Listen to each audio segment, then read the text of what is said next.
gigantic sea creature that the Bible warned us about was just spotted on Google Earth. What the hell?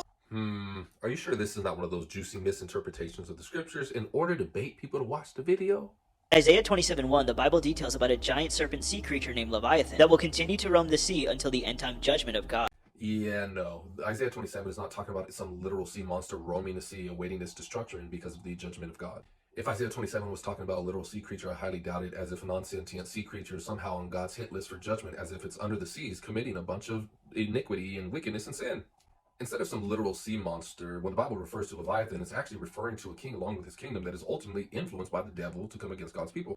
It's for this reason that you have examples like Ezekiel chapter 29 verse 3, where the term Leviathan is actually referred to Pharaoh of Egypt. A second example is Jeremiah chapter 51 verse 34, where the term Leviathan or dragon or sea monster is actually referred to Nebuchadnezzar, king of Babylon. And as far as the sea is concerned, it's not talking about a literal sea.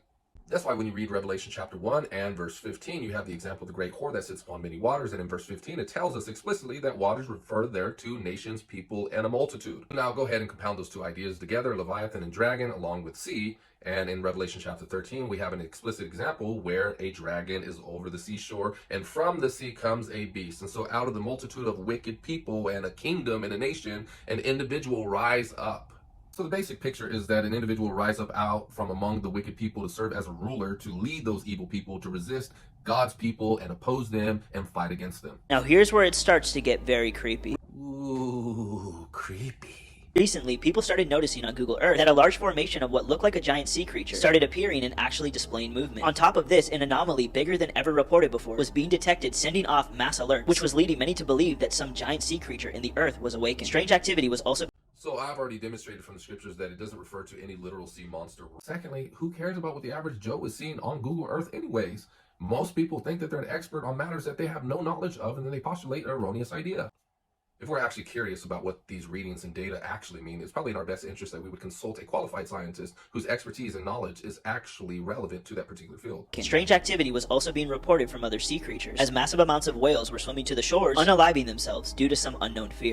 So I'm no marine biologist, but my educated guess would be that the behavior that these whales were exhibiting is actually quite natural phenomena.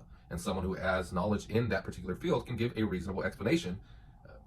Furthermore, I never read in the Bible where God instructed us to look at the behavior of whales in order to indicate when the time of the end has arrived. As the biblical end times are approaching, strange activity is going to continue to occur.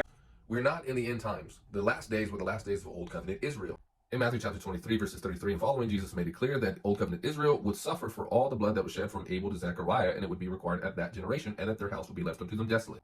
Jesus then picks up on that thought in Matthew chapter 24, when the apostles asked him from verse 1 through 3, when would the end of the age be, the sign of his coming, and the destruction of the temple. So that's why you have in the first century Jerusalem filling up the measure for her sins, and precisely why John the Baptist and Jesus in AD 30 began announcing her coming judgment. That was the judgment. And so after 40 years had transpired, in AD 70, Josephus tells us that Jerusalem fell, their temple was destroyed, and that was the result of all the shedding of the blood of the innocent from Abel to Zechariah, with Jesus himself included, and the apostles and martyrs.